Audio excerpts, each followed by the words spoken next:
નમસ્કાર જૈન મિત્રો, market weekly અપડેટમાં આપ સૌનું સ્વાગત છે. એપિસોડ નંબર 35 ની આપણે શરૂઆત કરીશું. તો મિત્રો સૌપ્રથમ તો જણાવવાનું કે આખા વીકમાં માર્કેટમાં જે ઘટનાઓ બની તેની પર આપણે ડિટેલમાં ચર્ચા કરીશું. પરંતુ તે પહેલા જો પેજ પર નવા આવ્યા હો તો અંત સુધી જોડાયેલા રહેજો. અંતમાં તમારો જેન્યુઇન અભિપ્રાય આપજો મિત્રો, તેથી અમને અમારા ભૂલ સુધારવામાં ખબર પડે અને અમે અમારે જે પણ માહિતી આપીએ છીએ તેમાં ઇમ્પ્રુવમેન્ટ લાવીએ. તો મિત્રો આખા વીકમાં જે પણ ઘટના બની માર્કેટમાં ટેરિફને લઈને, મિસ્ટર ટ્રમ્પનું જે નિવેદન આવ્યું ભારતીય ઇકોનોમીને લઈને, ત્યારબાદ આપણા લીડર ઓફ ઓપોઝિશનનું પણ જે સ્ટેટમેન્ટ આવ્યું તેના પર આપણે ચર્ચા કરીશું. તેની સાથે સાથે મહત્વના જે પરિબળો છે, આઈઆઈપીના જે નંબર આવ્યા તેની સાથે સાથે આપણે જોઈશું રિઝલ્ટ સિઝનમાં કઈ કઈ કંપનીના રિઝલ્ટ છે, આગળ આપણા રિઝલ્ટ સિઝનની કઈ થીમ રહેવાની છે તેના પર આપણે વિસ્તૃતમાં ચર્ચા કરીશું. તો મારો વાત તમારા સુધી પહોંચે છે કે નહીં, કોઈ મને યસ ઓર નોમાં આન્સર આપે, ત્યારબાદ આપણે વધુ સમયને લેતા સેશનની શરૂઆત કરીએ. તો મિત્રો સોમવારના દિવસે માર્કેટ એક નેગેટિવ નોટ સાથે ઓપન થયું અને નેગેટિવ નોટ સાથે ઓપન થયું તેમાં નિફ્ટી 24,782 ના લેવલ પર ઓપન થયું. આખા વીકમાં માર્કેટ રેડ ઝોનમાં રહ્યું. રેડ ઝોનમાં રહેવાની સાથે સાથે નિફ્ટીએ તેના મહત્વના ઘણા બધા લેવલો તોડ્યા. મહત્વના લેવલો તોડવાની સાથે સાથે ગોલ્ડ અને વોલેટિલિટી ઇન્ડેક્સમાં પણ મૂવમેન્ટ જોવા મળી. તેની સાથે સાથે ક્રૂડ અને ડોલરમાં પણ ખાસો એવો ઉછાળો આવ્યો. તો સૌ પ્રથમ આપણે જોઈએ કે નિફ્ટીમાં આખા વીકમાં શું મૂવમેન્ટ આવી. તો મિત્રો નિફ્ટીમાં જેવું આપણે વાત કરી કે 24,782 ના લેવલ પર નિફ્ટી ઓપન થયું, ત્યારબાદ નિફ્ટી મહત્વનો જે સપોર્ટ હતો 24,800 તો ઓલરેડી બ્રેક કર્યું હતું, પરંતુ 24,750 અને 24,700 ને પણ તોડીને આજના દિવસમાં નિફ્ટીએ 24,535 નું લેવલ ટચ કર્યું અને 24,565 ના લેવલ પર ક્લોઝિંગ આપ્યું. એ વાત બરોબર છે, પણ નિફ્ટી એના 100 DMA ને બ્રેક કરીને ક્લોઝિંગ આપ્યું, જે બજાર માટે ટૂંકા સમય માટે ચિંતાની પરિસ્થિતિ દર્શાવી રહ્યું છે. આગળ આપણે જોઈએ મિત્રો કે ડોલરમાં શું મૂવમેન્ટ થઈ. તો મિત્રો ડોલરમાં પણ આખા વીકમાં મોટા ભાગે રૂપિયો ઘસાયો જ છે. 86.59 નું લેવલ હતું આખા વીકનું પોઝિટિવ. આખા વીકમાં રૂપિયો ઘસાઈને 87.56 નો હાઈ બનાવ્યો. 87.56 નો હાઈ બનાવ્યા બાદ તેમાં પણ આપણે જોઈએ તો ડોલર જે છે એના ઓલમોસ્ટ હાઈ લેવલ પર પહોંચ્યો છે. હવે આપણે રૂપિયો માત્ર 40 પૈસા ઓર તૂટે તો એનો લાઈફ ટાઈમ લો બનશે, એટલે 88 ને જો ટચ કરે તો નવો લાઈફ ટાઈમ લો બને. હવે લાઈફ ટાઈમ લો બનશે તો ભારતની ઇકોનોમીને શું અસર થશે. ત્યારબાદ ક્રૂડમાં પણ આખા વીકમાં આપણે જોઈએ તો ઉછાળો આવ્યો છે. 67.87 નું લેવલ હતું ઓપનિંગનું અને આખા વીકમાં આપણે જોઈએ મિત્રો તો 71.86 નું આજના દિવસનો હાઈ હતો. તો આજના દિવસનો જે હાઈ છે અને આખા વીકનો જે લો છે તેમાં $4 ગેપ છે. આખા વીકમાં જે નેગેટિવ ન્યૂઝ બજારમાં ચાલ્યા, ભારતીય ઇકોનોમીને લઈને ટેરિફની જે વાતો ચાલી, રિઝલ્ટ સિઝનમાં અમુક જે નંબર આવ્યા એ થોડા ઢીલા આવ્યા, તો તેને લીધે ઓઇલ કંપનીની સાથે સાથે આખા બજારનું પણ મુવમેન્ટ જે છે એ થોડું ખરાબ થયું. તો ક્રૂડમાં પણ આપણે જોઈએ મિત્રો, આગળ ઓક્ટોબર મહિનામાં ઓપેકની મીટિંગ થવા જઈ રહી છે. ઓપેકની મીટિંગમાં પણ એ લોકોએ ઓલરેડી ઇન્ડિકેશન આપેલું છે કે એ લોકો પ્રોડક્શન ઓર ઇન્ક્રીઝ કરશે. તો હાલમાં તો એવું લાગતું નથી કે ક્રૂડ $75 ઉપર જઈ શકે, સિવાય કે કંઈક નવા નેગેટિવ ન્યૂઝ આવે. તો પણ હાલમાં આપણે જોઈએ તો ઓઇલ કંપનીઓ માટે સ્પેશિયલી આપણે જોઈએ તો આઈઓસી, બીપી અને એચપી માટે આ વીક બહુ પેઇનફુલ રહ્યું. હાલમાં એ લોકો એમના વીકલી લોસ પર ચાલી રહ્યા છે. તો ઓઇલ સેક્ટર પણ ધ્યાન રાખવા જેવું છે આગળ આ વીકમાં. તેની સાથે સાથે ફાર્મા પણ એક લાઇમલાઇટમાં રહ્યું. ફાર્માની સાથે આઈટી સેક્ટર પણ બહુ મોટા નેગેટિવ સાથે આખા વીકમાં ક્લોઝ થયું. આખા વીકમાં મિત્રો આપણે જોઈએ તો એફઆઈઆઈ નું ભારે વેચવાલી ચાલુ રહી. હવે ભારે વેચવાલી જે ચાલુ રહી તેમાં આપણે જોઈએ તો મિત્રો આ વેચવાલી જે છે એ શું માત્ર આ વર્ષ પૂરતી છે, માત્ર ગયા વર્ષ પૂરતી છે, શું એફઆઈઆઈ માત્ર એક વર્ષ પહેલા વેચવાનું ચાલુ કર્યું છે? તો મિત્રો ડેટા થોડા આપણે જોઈએ તો એફઆઈઆઈ છેલ્લા 10 વર્ષથી ઇન્ડિયામાંથી પૈસા બહાર ખેંચી રહી છે. લાસ્ટ 1 યરમાં આપણે જોઈએ તો એફઆઈઆઈ 3 લાખ કરોડ ઇન્ડિયામાંથી બહાર લઈ ગઈ છે. લાસ્ટ 1 યરની વાત કરું અને ટોટલ 10 યરની વાત કરું આપણે તો ટોટલ એ લોકો આપણે અહીંયાથી 16 લાખ કરોડની મૂડી બહાર લઈ ગયા છે. 16 લાખ કરોડ એ લોકો એક્ઝિટ કર્યું. તેની સામે સામે આપણે જોઈએ તો ડીઆઈઆઈ એટલે લોકલ પ્લેયર્સ એટલે તમે અને લોકલ જે બીજા પ્લેયર્સ છે એ લોકોએ જે બાઇંગ કર્યું તેમાં આપણે જોઈએ તો મિત્રો 32 લાખ કરોડનું બાઇંગ કર્યું. હવે આપણા મિત્રો આપણે પૂછી રહ્યા છે લોકલ ન્યૂઝ. તો લોકલ ન્યૂઝમાં આપણે જોઈએ લોકલ ન્યૂઝ પર આપણે થોડીક ચર્ચા કરી લઈએ, ત્યારબાદ આપણે આગળ ચર્ચા કરીશું નિફ્ટીના લેવલ્સની અને આગળના બીજા જે ઇનપુટ્સ છે. હવે મિત્રો ભારત પર જે ટેરિફ જે લાગ્યો છે તેની પર હાલમાં તો ભારત સરકારે કોઈ રિએક્શન આપ્યું નથી. ભારત સરકારના મંત્રી પિયુષ ગોયલે એવું સ્પષ્ટ નિવેદન આપ્યું છે કે ભારતની ઇકોનોમી મજબૂત છે અને હાલમાં કોઈ આશંકા એવી છે નહીં કે ભારતની ઇકોનોમી ડેર ઇકોનોમી બની શકે, કારણ કે ભારતની ઇકોનોમી જે છે હાલમાં આપણે જોઈએ તો દુનિયામાં સૌથી વધારે જીડીપી સાથે વધી રહેલી ઇકોનોમી છે. આ ડેટા ભારત સરકારનો નથી, આ ડેટા જે છે એ વર્લ્ડ બેંકનો છે. તો કોઈને ભારતના ડેટા પર શંકા કરવી હોય તો એ લોકો કરી શકે છે, પરંતુ વર્લ્ડ બેંકના ડેટા જે છે એ ભારત તરફથી જતા નથી. ભારત તરફથી જો જતા હોય તો આપણે આશંકા કરીએ.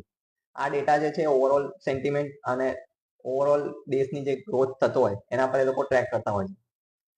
આગળ આપણે જોઈએ મિત્રો તો 5 ઓગસ્ટના દિવસે અનિલ અંબાણીને ઈડીનું સમન્સ છે. એસબીઆઈએ જે કેસ કર્યો હતો તેમાં ઈડીના સમન્સમાં અનિલ અંબાણીને હાજર થવાનું છે, જે આવતા વીકમાં આપણે નજર રાખીશું. તેના પર આપણે કોઈ પણ અપડેટ આવશે તો આપણે તેની માહિતી આપણે પૂરેપૂરી શેર કરીશું. ઈડીના સમન્સ જે આવ્યું છે મિત્રો તેની સાથે ઓલરેડી તેમની પર સીબીઆઈનો ઓલરેડી કેસ ચાલે છે. સીબીઆઈનો પણ ઓલરેડી સમન્સ એમને ગયેલું છે. સીબીઆઈ પણ આ કેસની ઇન્ક્વાયરી કરી ચૂકી છે. એસબીઆઈએ જે કેસ કર્યો હતો તેમની જે લોન છે તેમાં એ લોકોએ ઓલરેડી ફ્રોડ જાહેર કરી છે. આ લોન ડિફોલ્ટ જાહેર કરવું અને ફ્રોડ જાહેર કરવામાં બંનેમાં ડિફરન્સ છે. આખા વીકમાં મિત્રો આપણે જોઈએ તો નેગેટિવ ન્યૂઝનો ભરપૂર મારો રહ્યો. નેગેટિવ ન્યૂઝની સાથે સાથે એક ઓર નેગેટિવ ન્યૂઝ આવ્યા.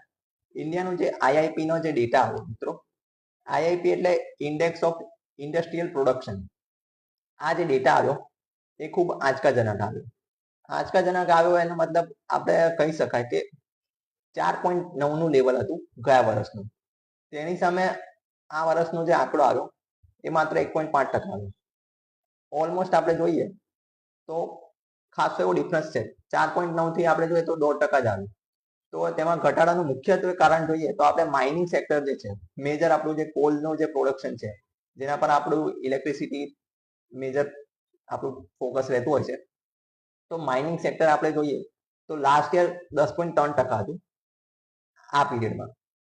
તેની સામે આ વીકમાં આ મહિનામાં માફ કરજો -8.7 આવ્યું.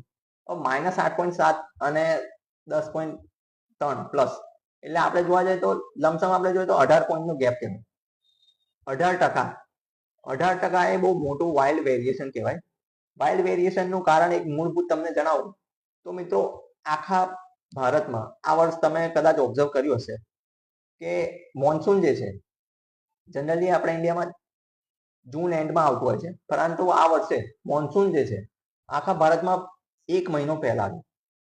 1 મહિનો વહેલા આવ્યું તેને લીધે માઇનિંગની જે મોટી ભાગની જે એક્ટિવિટીઓ છે તે અટકી ગઈ અને મોન્સૂનને લીધે આ જે નંબર આવ્યો છે એ ઘણો ખરાબ આવ્યો છે.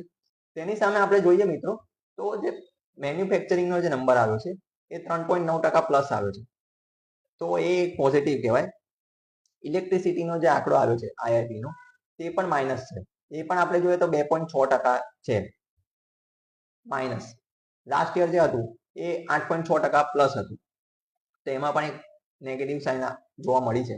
ઓવરઓલ આપણે જોઈએ તો આઈઆઈપીના જે નંબર જે આવ્યા છે મિત્રો એ સીધું બતાવી રહ્યું છે કે ઇન્ડસ્ટ્રીમાં અત્યારે છે એ સ્લોડાઉન ચાલી રહ્યું છે અને જે કોર્પોરેટના જે નંબર આવી રહ્યા છે, અર્નિંગ્સના જે નંબર આવી રહ્યા છે એ એક્સપેક્ટેડ લાઇન અથવા એક્સપેક્ટેડ લાઇનની બિલો આવી રહ્યા છે, જેને કારણે શેર બજારમાં એક અનિશ્ચિતતાનો માહોલ છે. અનિશ્ચિતતાનો માહોલ હોય તેને કારણે બજારમાં કોઈ ડાયરેક્શન ના હોય. ડાયરેક્શન ના હોય એટલે કોઈ ન્યૂઝ ના હોય એ પણ નેગેટિવ ન્યૂઝ બની શકે. નેગેટિવ ન્યૂઝ માટે કોઈ ઇનપુટની જરૂર ના હોય, કોઈ ન્યૂઝ ના હોય એ પણ નેગેટિવ ન્યૂઝ બની જાય. અને આ વીકમાં તો મોટા મોટા નેગેટિવ ન્યૂઝ હતા. જેવું મેં તમને IIP નો આંકડાની વાત કરી, ત્યારબાદ આપણે ટેરિફના જે ન્યૂઝ આવ્યા, 25% ટેરિફ જે આપણે લગાવ્યું USA ના પ્રેસિડેન્ટ દ્વારા, એ ઓલમોસ્ટ આપણે જોઈએ તો ઇનલાઇન હતું જ કે કંઈક થવાનું જ હતું. કારણ કે આપણે એવા દેશ હતા જેમણે સૌથી પહેલા ટ્રેડ ડીલની ક્લોઝ કરવાની ઇનિશિયલ ઓફર મૂકી હતી. જ્યારે 90 દિવસની વિન્ડો નથી ત્યારે આપણે ટ્રેડ ડીલ ક્લોઝ કરવાની વાત કરી, પરંતુ એ લોકોને આપણા અમુક સેક્ટર્સમાં અને અમુક ઇન્ડસ્ટ્રીમાં ઇન્વોલ્વ થવું હતું. જેવો આંકડા અને અમુક સોર્સો બતાવે છે કે USA ને ભારતની MSME સેક્ટરમાં એન્ટર થવું હતું અને એગ્રીકલ્ચર સેક્ટરમાં એન્ટર થવું હતું, જેની ભારત સરકાર અને ભારત ગવર્મેન્ટ દ્વારા ના પાડવામાં આવ્યું અથવા હોલ્ડ કરવામાં આવ્યું. તેને કારણે આ ડીલ થઈ ના શકી.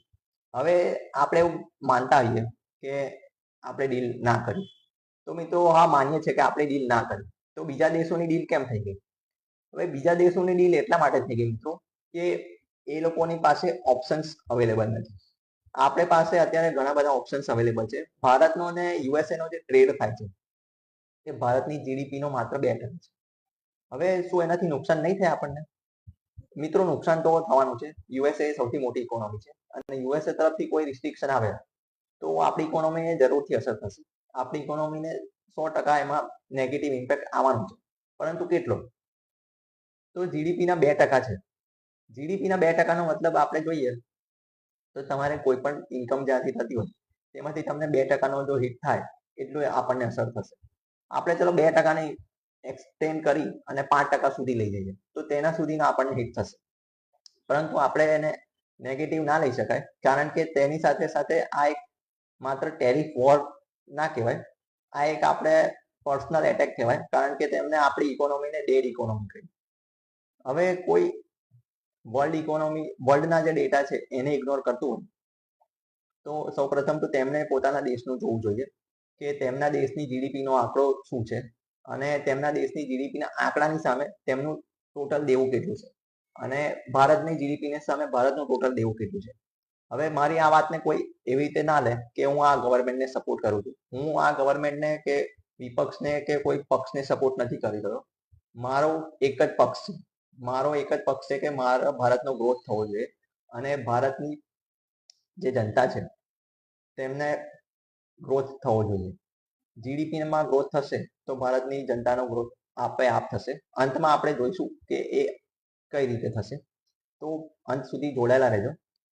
હવે મિત્રો આપણે જોઈશું કે આ વીકમાં જે નંબર્સ આવ્યા એ નંબર્સ કેવા રહ્યા. જેવું આપણે વાત કરી હતી મિત્રો કે PSU બેંક્સ અને ડિફેન્સની જે મોટા ભાગની કંપનીઓ છે તેમના રિઝલ્ટ આવવાના છે, તેની સાથે સાથે અદાણી ગ્રુપના પણ રિઝલ્ટ આવવાના છે. તો મિત્રો BEL નું જે રિઝલ્ટ આવ્યું, ભારત ઇલેક્ટ્રોનિક્સ ડિફેન્સ સેક્ટરનો બહુ મોટો મલ્ટીબેગર શેર, તેમનું જે રિઝલ્ટ આવ્યું તેમાં તેમનો EBITDA 1238 કરોડ આવ્યો અને 1238 કરોડની સામે તેમનું જે નેટ પ્રોફિટ છે ક્વાર્ટર ટુ ક્વાર્ટર બેઝિસ પર 969 કરોડ આવ્યો. અદાણી ગ્રીન તેનું રિઝલ્ટ ઘણું શાનદાર આવ્યું. તેમનો જે EBITDA છે earning before interest and tax 3042 crore આવ્યું અને તેની સામે તેમનો જે નેટ પ્રોફિટ છે 713 કરોડ આવ્યો. કોટક બેંકનું રિઝલ્ટ જે આવ્યું એ મિત્રો ઘણું ખરાબ આવ્યું. તેમાં જે તેમનો જે પ્રોફિટ છે 4474 કરોડ આવ્યો અને તેમનું જે EBITDA છે 7342 કરોડ. હવે તમે કહેશો કે 4472 કરોડનો પ્રોફિટ તો ખરાબ ના કહેવાય. તો મિત્રો ખરાબ તો ના કહેવાય, પરંતુ એમનું જે આઉટલુક છે અને તેમની જે કોમેન્ટ્રી છે તે બજારને પસંદ ના આવી અને તેને કારણે બજારે એને નેગેટિવ ઇમ્પેક્ટ કર્યું. તેને કારણે આપણે કહી શકાય કે આ નંબર્સ જે છે એ ખૂબ ઢીલા કહેવાય. આગળ આપણે જોઈએ તો મિત્રો HUL નું રિઝલ્ટ આવ્યું. FMCG ની બહુ મોટી કંપની, તેનું રિઝલ્ટ ઘણું એવું સારું આવ્યું અને તેમનો જે પ્રોફિટ છે 2756 કરોડ આવ્યો અને તેમનો EBITDA છે 3718 કરોડ. ટાટા સ્ટીલનું જે રિઝલ્ટ આવ્યું મિત્રો એમાં આપણે ઘણું એવું પોઝિટિવ ન્યૂઝ જોયા. તેમનું જે રિઝલ્ટ છે તેમાં 7427 કરોડનો EBITDA છે અને પ્રોફિટ છે 2077 કરોડ. હવે L&T નું જે પણ રિઝલ્ટ આવ્યું તે પણ ઇનલાઈન આવ્યું. માર્કેટે ભલે એને બહુ પોઝિટિવલી લીધું નહીં, પરંતુ તેમાં પણ તેમનું જે રિઝલ્ટ છે તેમાં પ્રોફિટ 3,617 કરોડ આવ્યો અને EBITDA છે એમનો 8,084 કરોડ. તો મિત્રો આ થોડાક નંબર છે. વીકમાં તો ઘણા બધા નંબર રિઝલ્ટ આવ્યા, તો બધાનું આપણે જોઈશું તો વિડીયો ખૂબ લાંબો બની જશે. હવે મિત્રો આપણે જે વાત કરી ટેરિફની વાતોની સાથે સાથે મિત્રો આપણે જોવું પડે કે જ્યારથી ટ્રમ્પ સરકાર શાસનમાં આવી છે જાન્યુઆરી 2025ની 20 તારીખથી, ત્યારથી તમે મિત્રો કદાચ ઓબ્ઝર્વ કરતા હશો કે ડોલર ઇન્ડેક્સ જે છે એ ખાસો એવું નીચે જઈ રહ્યો છે. તો કોઈ ડોલર ઇન્ડેક્સ જે છે એ જાન્યુઆરીની શરૂઆતમાં, એટલે આમ જોવા જાવ તો ડિસેમ્બર 2024થી 110 111 ની આસપાસ હતો અને હાલમાં આપણે જોઈએ તો 100 ની આજુબાજુ ટ્રેડ કરી રહ્યું છે, એટલે ઓલમોસ્ટ 10% ઘટાડો છે. તો ડોલર ઇન્ડેક્સમાં ઘટાડો આવી રહ્યો છે તેનું એક સ્પષ્ટ રીઝન છે કે યુએસએની ખુદની ગવર્મેન્ટ ડોલર ઇન્ડેક્સને નીચે પાડી રહી છે. હવે ડોલર ઇન્ડેક્સ નીચે જવાનું એક મૂળભૂત કારણ તમને જણાવું. હાલમાં જે મુવમેન્ટ ચાલી રહી છે ડી ડોલરાઇઝેશનની, તેને કારણે આપણે મિત્રો જોઈએ તો મોટા ભાગના અમુક જે મોટી ઇકોનોમી છે, ઇન્ડિયા, રશિયા, ચાઇના, આ 3 અને બ્રિક્સના જેટલા પણ દેશો છે તે મળીને ડોલર સિવાયની કરન્સીમાં ટ્રેડ કરવાનું સ્ટાર્ટ કરી રહ્યા છે. તો હવે જો યુએસએની ગવર્મેન્ટ પોતે ડોલરને નીચે પાડે તો તેનો ફાયદો કોને થાય? તો મિત્રો તેનો ફાયદો તેને એવું થાય કે તેમાં ત્યાંના જે દેશ છે, ત્યાંના જે મેન્યુફેક્ચરિંગ પ્લાન્ટ છે તે લોકોને ઘણો ફાયદો થાય. હવે ત્યાંના જે મેન્યુફેક્ચરિંગને ફાયદો થાય તો મિત્રો સીધી વાત છે કે ત્યાંના જે યુઝર હોય ઉત્પાદન કરતા, બંનેને ફાયદો થાય. તેની સાથે સાથે મિત્રો ભારતને શું? તો મિત્રો ભારતને બે રીતનું હિટ પડે. પોઝિટિવ હિટ પણ થાય અને નેગેટિવ હિટ પણ થાય. પોઝિટિવ એ કે જો ડોલર ઇન્ડેક્સ નબળો પડે તો ભારતને જે ક્રૂડ છે એ આપણને સસ્તા ભાવે મળે. ક્રૂડ પર ભારતની ડિપેન્ડન્સી ખૂબ મોટી છે. હાલની તારીખે પણ આપણે લગભગ 42 દેશો પાસેથી આપણે ક્રૂડ લઈએ છીએ. માત્ર રશિયા પાસેથી આપણે નથી લેતા. આમ જોવા જઈએ તો આપણે અઝરબૈજાન પાસેથી પણ આપણે ક્રૂડ લઈએ છીએ. તો ક્રૂડ પર આપણી ભારતની બહુ મોટી ડિપેન્ડન્સી છે. તેના પર આપણે લોંગ ટર્મમાં કંઈક બહુ મોટું સ્ટેપ લેવા જોઈએ. હવે ક્રૂડ આપણને સસ્તું મળે તો આપણી ઇકોનોમીને ફાયદો થાય, પરંતુ તેની સાથે સાથે આપણે જે એક્સપોર્ટની જે કંપનીઓ છે, એક્સપોર્ટ કરતી કંપનીઓ છે, તેને નુકસાન જાય. તો ડોલર ઇન્ડેક્સ નીચે જવાને કારણે આ ફાયદો અને આ નુકસાન છે, પરંતુ તેની સામે ભારત સરકાર પણ નવા પગલાં લઈ રહી છે. જે આપણે કહીએ કે ભારત સરકાર હવે પોતાની કરન્સીમાં ટ્રેડ કરવાનું સ્ટાર્ટ કરી રહ્યું છે. ભારતે પોતાનું યુપીઆઈ જે છે એ બીજા અમુક દેશોમાં લોન્ચ કર્યું છે. ભારત હવે પોતાની ડિજિટલ રૂપીથી ટ્રાન્ઝેક્શન કરે છે. રૂબેલ અને દિરહામમાં પણ આપણે ટ્રાન્ઝેક્શન કરવાનું સ્ટાર્ટ કરી દીધું છે. તો જેને પણ એવું લાગતું હોય કે ભારતની ઇકોનોમી ડેડ ઇકોનોમી છે, તો એ તો હમણાં તો કોઈ શક્યતા છે નહીં. આપણે અત્યારે આ જે ટેરિફની જે વાતો કરીએ છીએ મિત્રો, હું તમને લખી નાખું. હાલમાં આપણા જે રિઝલ્ટ સિઝન જે ચાલી રહ્યું છે એ ભલે ઠીકઠાક હોય, આપણે રિઝલ્ટ સિઝન લગભગ ઓગસ્ટની મિડ સુધી, 14 ઓગસ્ટની આસપાસ રિઝલ્ટ સિઝન ચાલશે. ત્યારે આપણે જોઈશું શું રિઝલ્ટ સિઝનનું આઉટલુક આવ્યું. રિઝલ્ટ સિઝનના આઉટલુક બાદ આપણે નક્કી કરીશું કે આપણે શું પોઝિશન છે, આપણું બજાર કઈ દિશામાં જઈ રહ્યું છે. તો હું તમને ગેરંટી સાથે વાત કરું મિત્રો, 2026ના માર્ચ બાદ તમે કે હું આપણે ટેરિફ પર વાત પણ નહીં કરતા, અને જો કરતા બી આવીશું તો બી આટલું લાંબુ ડિસ્કશન નહીં હોય. જે પણ આપણું ડિસ્કશન છે એમાં અત્યારે મોટા ભાગનું આપણું ટેરિફ તરફ જ છે. તો મિત્રો ટેરિફ પર આપણે જે પણ વાત કરીએ છીએ અત્યારે, એની આપણે 6 મહિના પછી કદાચ ડિસ્કશન બી નહીં કરતા હોઈએ, કારણ કે એટલું આપણને ઇમ્પેક્ટ નહીં કરતું, કારણ કે આપણે ઓલરેડી એના પગલાં ઓલરેડી લેવાના સ્ટાર્ટ કરી દીધા છે. તો આપણે કદાચ ડેડ ઇકોનોમી તો નથી, પણ આપણે ડેડ ઇકોનોમી જરૂર બનીશું. ડેડ ઇકોનોમી એટલે અત્યારે આપણી જે પણ ઇકોનોમી છે એનાથી 1.5 ગણા તો જરૂરથી બનવાના છે. અને તમને જો કોઈ શંકા હોય તો તારીખ તમે આજની નોટ કરી લો, 1 ઓગસ્ટ 2025 છે. આપણે 1 ઓગસ્ટ 2030 મળીશું, ત્યારે આપણી ભારતની ઇકોનોમી શું હશે ત્યારે આપણે જોઈશું. તો જેને પણ શંકા હોય એ મારો આ વિડીયો સેવ કરી લે. આ કોઈ પક્ષને કે કોઈ એને રિલેટેડ નથી, તો કોઈ મને બાદમાં એવું પૂછે નહીં કે તું કયા પક્ષને સપોર્ટ કરે છે, કોને સપોર્ટ કરે છે. હું એક જ પક્ષને સપોર્ટ કરું છું, ભારત પક્ષને, અને ભારત દેશની પ્રગતિ થવી જોઈએ બસ.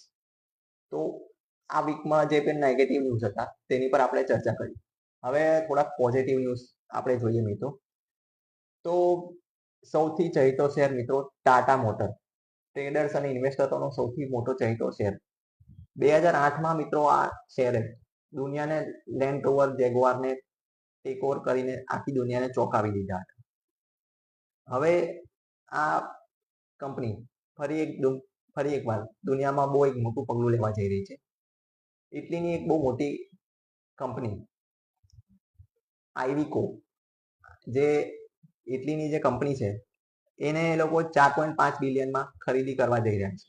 અને આ જે ખરીદી થવાની છે, આ જે ટ્રેડ થવાનો છે એ કોમર્શિયલ વ્હીકલ સેગમેન્ટનો છે. આગળ આપણને મેં આના પર ચર્ચા કરી હતી કે ટાટા મોટર એના જે કોમર્શિયલ સેગમેન્ટ છે અને ઈવી સેગમેન્ટ છે એને કદાચ ડીમર્જર કરવાનું પ્લાનિંગ કરી રહ્યા છે. તો ટાટા મોટર એક બહુ મોટું મલ્ટીબેગર શેર સાબિત થઈ શકે છે. તો તેના પર તમે નજર રાખી શકો છો. હાલમાં હું આ શેરને રેકમેન્ડ નથી કરી રહ્યો, કારણ કે અત્યારે થોડા આઉટલુક નેગેટિવ ચાલી રહ્યા છે, પરંતુ લોંગ ટર્મમાં તમે એને શોર્ટ કન્સિડર કરી શકો છો. હું અહીંયા જે પણ માહિતી આપું છું તેને તમારે પોતાના ફાઇનાન્શિયલ એડવાઇઝરની સલાહ બાદ જ તમારે પોતાના પોર્ટફોલિયોમાં સામેલ કરો અથવા કોઈ પણ એક્શન લેવી. કારણ કે હું અહીંયા જે પણ માહિતી આપતો હોઉં છું એ હાલના ડેટા જોઈને આપતો હોઉં છું. તમારે કોઈ પણ એક્શન લેવી હોય તો તમે તમારા ફાઇનાન્શિયલ એડવાઇઝરને એપ્રોચ કરો, અથવા તમે અમારી સાથે જો જોડાવા માંગતા હો તો આપેલ લિંકથી તમે અમારી સાથે જોડાઈ શકો છો. હવે મિત્રો આપણે વાત કરીશું ગયા વર્ષે અને 5 વર્ષ પહેલા બજારનું શું લેવલ હતું. તો મિત્રો 2020માં નિફ્ટીનું જે લેવલ હતું 11,073, ત્યાંથી આપણે 24,277ની સફર કરી. અને ગયા વર્ષે જે બજારનું લેવલ હતું 25,011 આજના દિવસે, એટલે ત્યાંથી આપણે જોઈએ એક વર્ષ પહેલાથી અત્યારે આપણે જોઈએ તો આપણે 1.8% માઇનસ છે. અને સેન્સેક્સની વાત કરીએ મિત્રો તો 5 વર્ષ પહેલા એટલે 1 ઓગસ્ટ 2025ના દિવસે 37,606નું લેવલ હતું. ત્યાંથી આપણે સૌથી મોટી સફર કરી 83,000 સુધીની, અને 83,000 બાદ ગયા વર્ષે જે સેન્સેક્સનું લેવલ હતું 81,868. તો ત્યાંથી આપણે જોઈએ તો સેન્સેક્સમાં 1.55% માઇનસ છે, અને આજનું જે સેન્સેક્સનું લેવલ છે 80,599. તો હાલમાં આપણે જોઈએ તો આપણે નેગેટિવ છે. તો શું આપણે આગળના પીરિયડ પણ નેગેટિવ જ રહેવાના છે? તો મિત્રો એનું આઉટલુક જે છે એ તમારે એના માટે રિઝલ્ટ સિઝનની રાહ જોવી પડશે. ગયા જે ક્વાર્ટરના રિઝલ્ટ આવ્યા એ આપણા ઠીકઠાક આવ્યા હતા. ડિસેમ્બર ક્વાર્ટરના જે રિઝલ્ટ આવ્યા હતા એ ખૂબ ખરાબ હતા, અને હાલના જે રિઝલ્ટ આવી રહ્યા છે on an average line to line ચાલી રહ્યા છે. ના બહુ ખરાબ આવી રહ્યા છે, ના બહુ સારા આવી રહ્યા છે, એટલે માર્ક ટુ માર્ક આવી રહ્યા છે. જો આપણા રિઝલ્ટ સિઝન સારા આવશે, જે પણ કંપનીઓના રિઝલ્ટ સારા આવશે, પ્લસ આપણી જીડીપીના આંકડા જે છે એ પોઝિટિવ આવશે, પ્લસ હાલમાં જે નંબર આવ્યો મિત્રો થોડાક સમય પહેલા જે નંબર આવ્યો જીએસટી કલેક્શનનો જે નંબર આવ્યો મિત્રો 1.96 લાખ કરોડનું આપણું જીએસટી કલેક્શન થયું છે જુલાઈ મહિનાનું. તો જુલાઈ મહિનામાં જે કલેક્શન થયું એ ગયા વર્ષના જે જુલાઈ મહિના છે તેના કરતાં 7.5% વધીને આવ્યું છે. તો હવે આનાથી સારું તો તમને શું ઇન્ડિકેશન મળે? તો અત્યારે બજાર જે નેગેટિવમાં ચાલી રહ્યું છે તો તેનું કારણ એક જ છે કે હાલમાં આપણા જે નંબર છે એ થોડા ઢીલા આવી ગયા છે, ના બહુ સારા ના બહુ ખરાબ. તો નંબર જેવા આપણા સુધરશે અને જેવું આપણી ઇકોનોમીનો આઉટલુક સુધરશે તેવું આપણું બજાર ઉપરની તરફ જવાનો પ્રયાસ કરશે. તેની સાથે સાથે મિત્રો મેં તમને કહ્યું કે આઈઆઈપીના ડેટા જે છે તેની પર ખાસ ધ્યાન આપવા જેવું છે. મોટે ભાગના લોકોએ ખાલી જીડીપીના ડેટા અને મોંઘવારીના ડેટા પર જ ફોકસ રાખતા હોય છે, પરંતુ આઈઆઈપીના ડેટા પણ ધ્યાનમાં લેવા જેવા ખરા, કારણ કે તેના કારણે બજારનું જે લોંગ ટર્મ આઉટલુક છે તેની દિશા નક્કી થતી હોય છે. હવે આપણે જોઈએ મિત્રો કે અત્યારે બજારનું શું કન્ડિશન છે અને આવતા વીકમાં શું બજાર રહી શકે છે. તો આપણે બજાર મિત્રો આપણે જોઈએ, મેં તમને જે કહ્યું કે 24,565 ના લેવલ પર બંધ થયું છે અત્યારે. તો મિત્રો અત્યારે તો બજાર એના મૂળભૂત સપોર્ટને બ્રેક કરીને ક્લોઝિંગ આપ્યું છે. તો હાલમાં તો આપણે જોઈએ તો બજાર માટે 24,500 જે સપોર્ટ હતો એ અત્યારે હોલ્ડ આપણે કહી શકાય, પરંતુ 24,300 સ્પષ્ટ રીતે એવું લાગી રહ્યું છે કે આવતા વીકમાં આપણે એકવાર તો જરૂર ને જરૂર ટચ કરીશું. અને ઉપરની તરફ આપણે જોઈએ તો હવે 24,900 અને 25,000 માઉન્ટ એવરેસ્ટ જેવું લાગી રહ્યું છે. માઉન્ટ એવરેસ્ટ એટલા માટે બોલી રહ્યું છે કારણ કે બજાર 25,000 ની ઉપર ક્લોઝિંગ આપીને તરત નીચેની તરફ આવી રહ્યું છે. બજાર હાલમાં જોઈએ આપણે તો 2 વર્ષના લો પર ચાલી રહ્યું છે, માફ કરજો 2 મહિનાના લો પર છે. 100 DMA આપણે બ્રેક કર્યું, 100 DMA બ્રેક કર્યું અને તેની પાછળ મિત્રો આપણે જોઈએ તો મેં તમને જે કહ્યું કે આપણો જે રૂપિયો છે એ આખા વીકમાં બહુ મોટે ભાગે નેગેટિવ રહ્યો. અને તેનું એક કારણ એ પણ હતું કે આખા વીકમાં FII નું હેવી સેલિંગ પણ હતું. કાલ સુધીના જે ડેટા છે એટલે સોમવારથી ગુરુવારના જે ડેટા છે મિત્રો, તેમાં 17,158 કરોડનું FII નું નેટ સેલિંગ હતું અને તેની સામે 21,114 કરોડનું બાઇંગ હતું. તો FII નું સેલિંગ તો મિત્રો ચાલ્યા કરવાનું. FII નું સેલિંગની સામે આપણે ઘણા બધા નવા પ્લેયર્સ એન્ટર થઈ ગયા છે. તમે મ્યુચ્યુઅલ ફંડના ડેટા તો રોજ આવતા જ હોય છે, પરંતુ અમારી પાસે અલગથી પણ બીજા બધા ડેટા આવતા હોય છે. તમે ખાલી મિત્રો જુઓ કે એક વર્ષમાં મેં તમને આગળ પણ કહ્યું વિડીયોની શરૂઆતમાં કે 3 લાખ કરોડ FII એક્ઝિટ કર્યા, 3 લાખ કરોડ લઈ ગયા. તેની સામે આપણે મિત્રો જોઈએ તો આપણી SIP બુક જ 27,000 કરોડની છે. તો આપણે ખાલી SIP બુકથી જ આપણે 3 લાખ કરોડ રિકવર કર્યા. એટલે તમે પોતાની જાતને એપ્રિશિએટ કરો જો તમે મ્યુચ્યુઅલ ફંડ ઇન્વેસ્ટર હો, જો તમે ડાયરેક્ટ ઇક્વિટી ઇન્વેસ્ટર હો, કારણ કે બજારને સપોર્ટ આપવામાં પણ તમારો ખૂબ મોટો ફાળો છે. તમે ખાલી 2018 કે 2017ના જે આંકડા છે તે કોઈક વાર તમારી પાસે ડેટા અવેલેબલ હોય તો ઓપન કરીને ચેક કરી શકો છો. ત્યારે આપણી SIP બુક 5,000 કરોડની હતી અને ત્યારે કોઈક આવા ન્યૂઝ આવે તો આઈ એમ શ્યોર તમે ગેસ કરી શકો બજાર કયા લેવલ પર હોઈ શકે. તે છતાં આપણે અત્યારે આટલી બધી હર્ડલ પાર કરીને કોરોના, રશિયા યુક્રેન વોર, આપણું પોતાનું વોર, ઘણા બધા ટેરિફ ને ટ્રેડના ચક્કરોમાંથી આપણે અત્યારે 25,000ની થોડા નીચે ઊભા છે, 24,500 પર. તો હાલમાં આપણે ભલે નેગેટિવ રહ્યા, પરંતુ આગળ જતા આપણા દિવસો સારા આવવાના જ છે. અને આપણે એના માટે મેં તમને જે કહ્યું કે રિઝલ્ટ સિઝન પર બહુ ફોકસ રહેવું જોઈએ. આપણું જે કોર્પોરેટ અર્નિંગ છે તેના પર જ આખા બજારની દિશા નક્કી થશે. બીજું કોઈ પરિબળ કામ નહીં આવે. ના ડોલર ઇન્ડેક્સ કામ આવશે, ના રૂપિયોનું કામ આવશે, ના ક્રૂડનું કામ આવશે. આપણે આપણી કંપનીઓના જે નંબર્સ છે એ પોઝિટિવ આવશે, તેની સાથે સાથે બજાર પોઝિટિવ આવવાની શરૂઆત થઈ જશે. તો તમારા કોઈ પણ સવાલ હોય મિત્રો તો તે તમને અમે પૂછી શકો છો. આગળ આપણે આવતા વીકે મળીશું. અમારી સાથે જોડાવવું હોય તો આપેલ લિંકથી તમે અમારી સાથે જોડાઈ શકો છો. જય હિન્દ, વંદે માતરમ.